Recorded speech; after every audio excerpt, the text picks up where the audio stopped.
I most vividly remember The Wizard of Oz, and that's been my favorite movie for most of my life, and I was obsessed with it, and I watched it over and over and over again. I wanted to be Dorothy for many years of my life until I was about 6. I would wear my hair in the pigtails, and I think my grandmother made the costume, the little gingham checked jumper, and I had ruby slippers, and I made my mom call me Dorothy. I wouldn't answer her or listen to her if she called me Megan, because that wasn't my name, for about a year, from 5 to 6. I always told my mother that I wanted to be an actress since before I can remember. And I think, maybe it started with Judy Garland and Wizard of Oz, but I've just never had any desire to do anything else, and I'm not really sure why.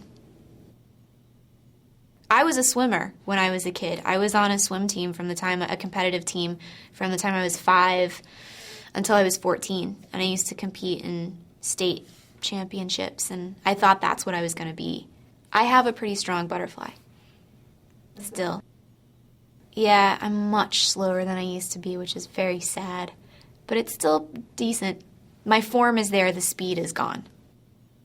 The first legitimate thing I booked was a straight-to-DVD film with Mary-Kate and Ashley Olsen called Holiday in the Sun.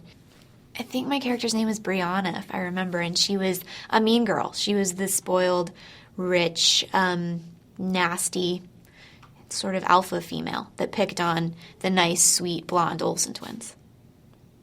I don't know if people try to typecast me as that. I think I just sort of, for whatever reason, fell into playing a mean girl, and I think more so because there are many more blonde actresses than there are brunette actresses. And so the chances of the heroine being blonde are statistically greater, and so then you want a visual opposite to portray the evil girl. And I am that opposite, I guess.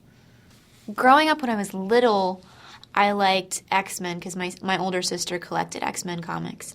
And then when I got to be about 11 and 12, I discovered one called Gen 13.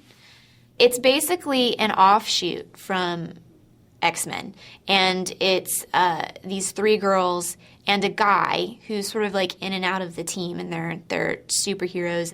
And there's a little spunky one called Roxy, and I just sort of liked. I named my bird after Roxy, actually. I was a cheerleader for less than a year for like one basketball season when I was in high school. I think more so because it got me out of the house.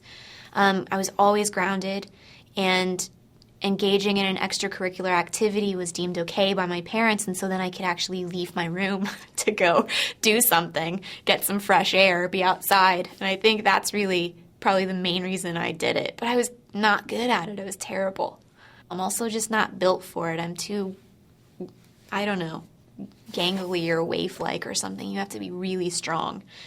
I think women are harder on everything than men are. But I think grown women in particular can be, for some reason, really hateful towards me.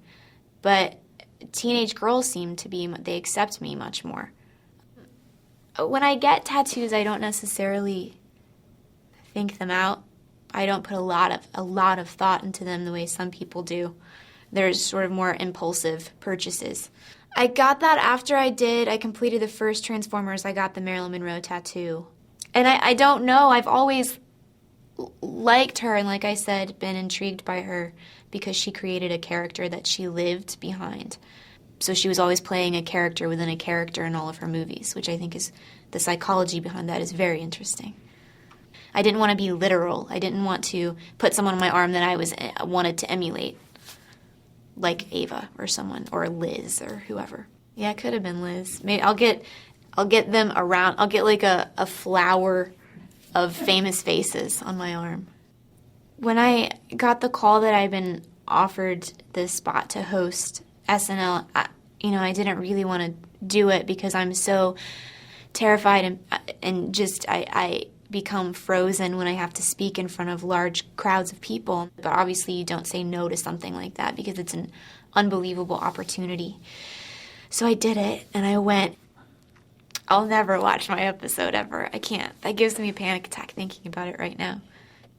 Maybe like after I've had children and there are just so much, and there are more important things in life then I'll be able to sit back and watch it and go, who cares?